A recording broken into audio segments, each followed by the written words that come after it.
सर्वे भवन्तु सुखिनः, सर्वे सन्तु निरामयः, सर्वे भद्राणि पश्यन्तु, मा कश्चित् दुःखभाग् भवेत्।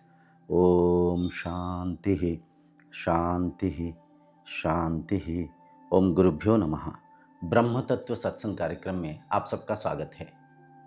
साधना में प्रवेश करने से पहले मन को ठीक से समझना निहायत आवश्यक है, क्योंकि संपूर्ण साधना इंद्रिया मन का ही है।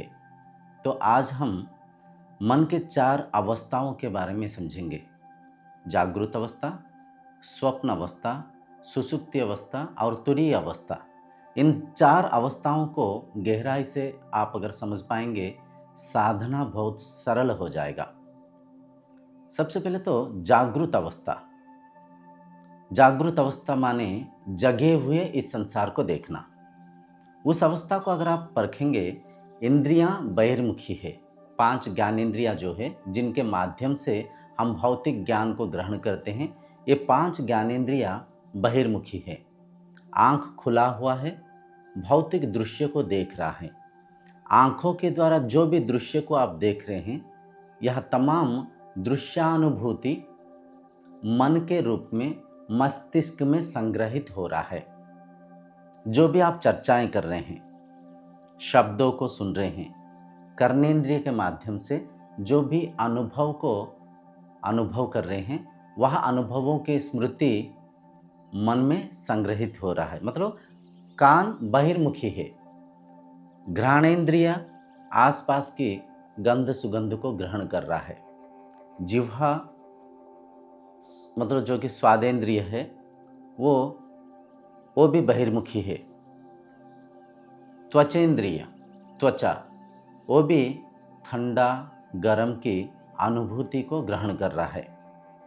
तो जागृत अवस्था बहुत ही गहरी अवस्था है। जागृत अवस्था को अगर आप नियंत्रित कर पाएं, सदुपयोग कर पाएं, तो मन में सत्व गुण की प्रबलित होगी, मन सत्वगुणी हो पाएगी। क्योंकि स्वप्न अवस्था तो स्मृतियों को हम चलाते हैं। कौन से स्मृति को चलाते हैं? देखिए, जागृत अवस्था में जो भी हम अनुभव करते हैं, वह तमाम अनुभव मन के रूप में मस्तिष्क में संग्रहित होता है। यह संग्रहित स्मृति ही निद्रावस्था में, स्वप्न अवस्था में, उसी स्मृति को हम चला के उसी स्मृति को हम देखते रहते हैं। यहाँ पे गहरी बातें आपको परखना चाहिए। और थोड़ा जागृत अवस्था को समझेंगे। जब आंख एक वस्तु को देख रहा है, ये आंख उस कैमरा को देख रहा है, तो कैमरा एक भौतिक वस्तु है।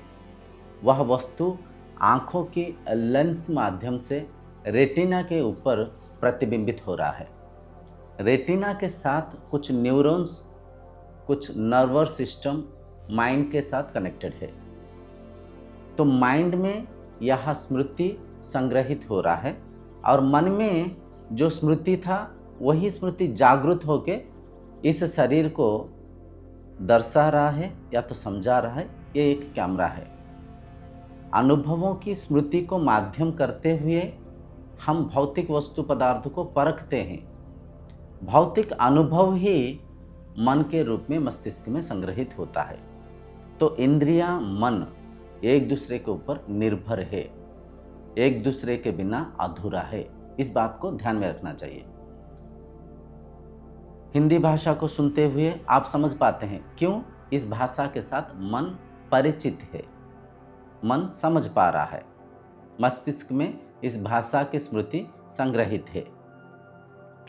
तो जागृत अवस्था में जो भी हम कार्य करते हैं, सोच परख के करना चाहिए, विवेकी होकर करना चाहिए, क्योंकि जागृत अवस्था में ही मन के निर्माण हो रहा है। मस्तिष्क में संग्रहित स्मृति मन के रूप में निर्माण हो रहा है, और यह स्मृति ही आधार है।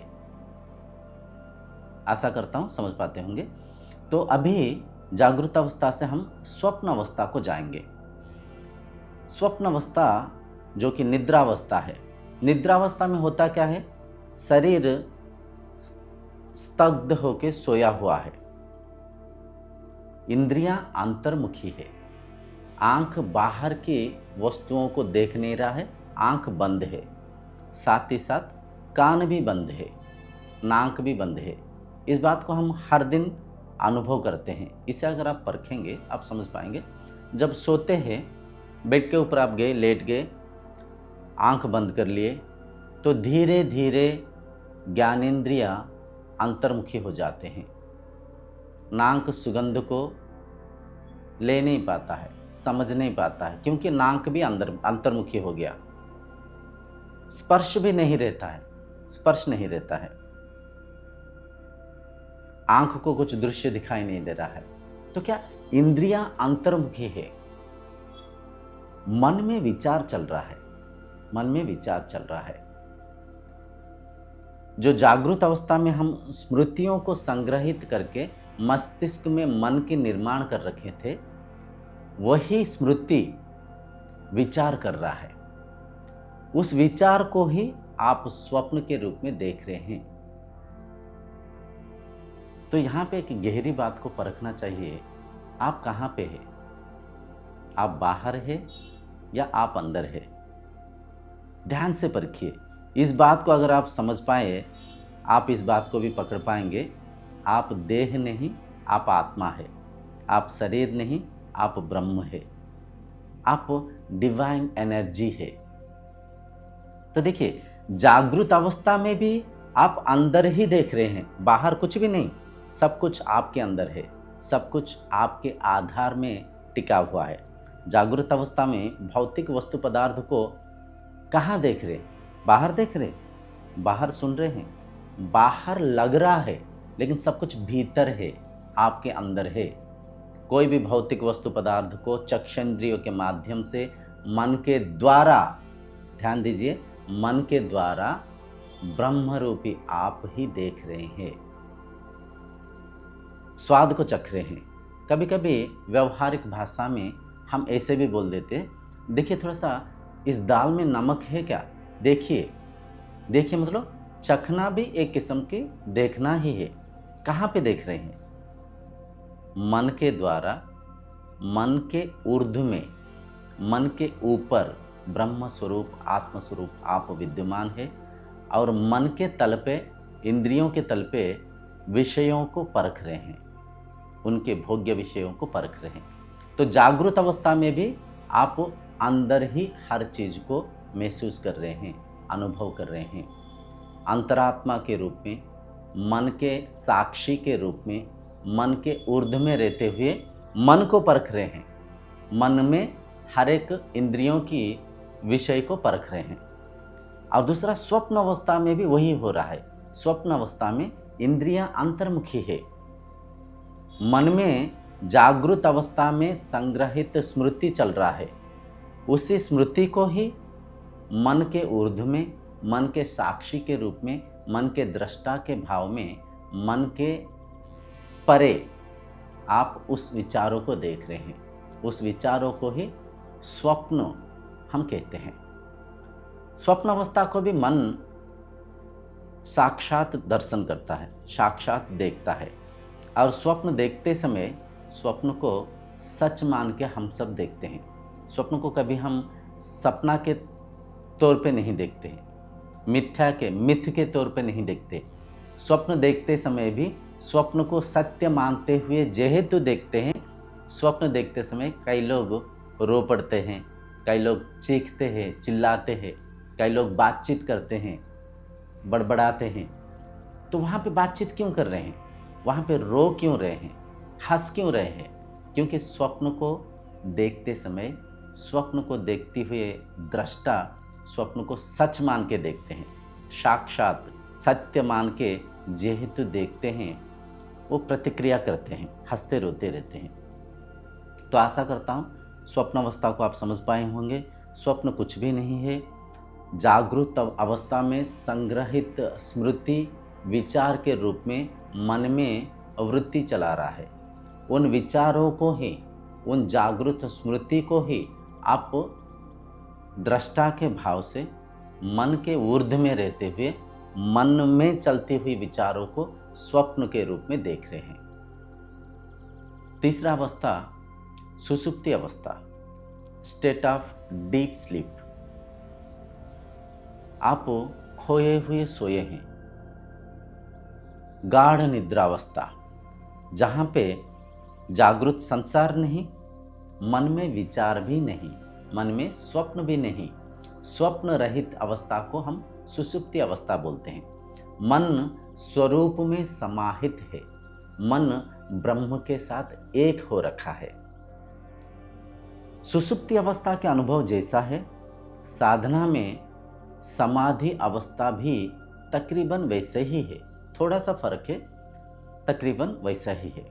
तो वहाँ पे क्या है, मन में कोई विचार नहीं है, मन में कोई वृत्ति नहीं है, मन शांत है, मन स्थिर है, मन मौन है, मन मौन है, मन स्वरूप में समाहित है, मन विश्राम कर रहा है, विश्राम कर रहा है, मन का कोई फंक्शनिंग नहीं है, मन शांत है। तो वहाँ पे कौन है, परखिए थोड़ा सा। वहाँ पे मैं हूँ, वहाँ पे आत्मा है, आत्मा के तल पे हम सब एक है, जो मैं वही आप। एक आत्मा प्रत्यय सारम प्रपंचम उपशमम, आत्मा एक ही है। उसी एक आत्मशक्ति से प्रपंच के सारे शरीर परिचालन हो रहे हैं। तो जब सुषुप्ति अवस्था में ना स्वप्न रहता है ना संसार रहता है, मैं मुझ में समाहित हूँ, मैं केवल मैं हूँ, मेरे साथ माया रूपी मन जुड़ा हुआ नहीं है, मन मौन है। जब माया नहीं, जब मन नहीं, तो तब वहाँ पे राग द्वेष नहीं, मैं आनंद स्थिति में हूँ। निद्रावस्था को आनंदमय कोसा बोलते हैं। तो सुषुप्ति अवस्था में शांत है आप, तृप्त है आप। नींद को हर कोई चाहते हैं, चाहे कितना पूरा रात सो जाए, सुबह उठते समय आपके मन में एक चाह आता है, थोड़ी देर और सो जाऊं, काश और थोड़ी देर सोने के मौका मिले। आनंद स्थिति में है मन। जब जागृत अवस्था को आ जाता है, मन संशय करता है, भला बुरा, ये ठीक है वो ठीक नहीं, मन राग द्वेष में संशय करता है। ये संशय के वजह से जो संवेदनाएं जागृत होता है शरीर में, उस संवेदना को ही हम दुख के सुख के नाम दे रखे हैं। जहाँ पे संवेदना नहीं, जहाँ पे संशय नहीं, जहाँ पे मन ही नहीं, वहाँ पे मैं हूँ, वहाँ पे मैं शांत स्थिति में हूँ, वहाँ पे मैं आनंद स्थिति में हूँ। तो इन तीन अवस्था के बाद जो चौथा अवस्था आता है, तुरीय अवस्था, तुरीय स्थिति। तुरीय स्थिति को ही हम ब्रह्म अवस्था बोल सकते हैं, निर्वाण अवस्था भी बोल सकते हैं। जब साधना करते हुए इंद्रियों को, मन को आप नियंत्रित रख के मन के 4 गुणों की ऊर्ध्व में जाएंगे, मन के 5 स्थिति के ऊर्ध्व में जब आप जाएंगे, आप तुरीय अवस्था में सर्वोच्च प्राप्ति कर पाएंगे। संसार के जीवन की सर्वोच्च प्राप्ति, जिसे कि आत्म साक्षात्कार कहिए, ईश्वर प्राप्ति कहिए, ब्रह्मानुभूति कहिए, ये सब सिनोनियम्स है, ये सब के अर्थ एक ही है। तुरीय स्थिति में एक साधक खुली नेत्र से हर जगह स्वयं को देखते हैं।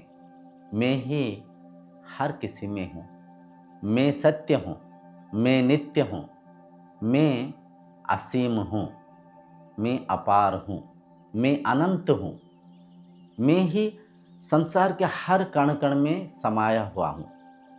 आसपास जो भी शरीरों को आप देखते हैं, आसपास जो भी पशु पक्षियों को भी आप देखते हैं, आप पाते हैं सब कुछ आप ही है।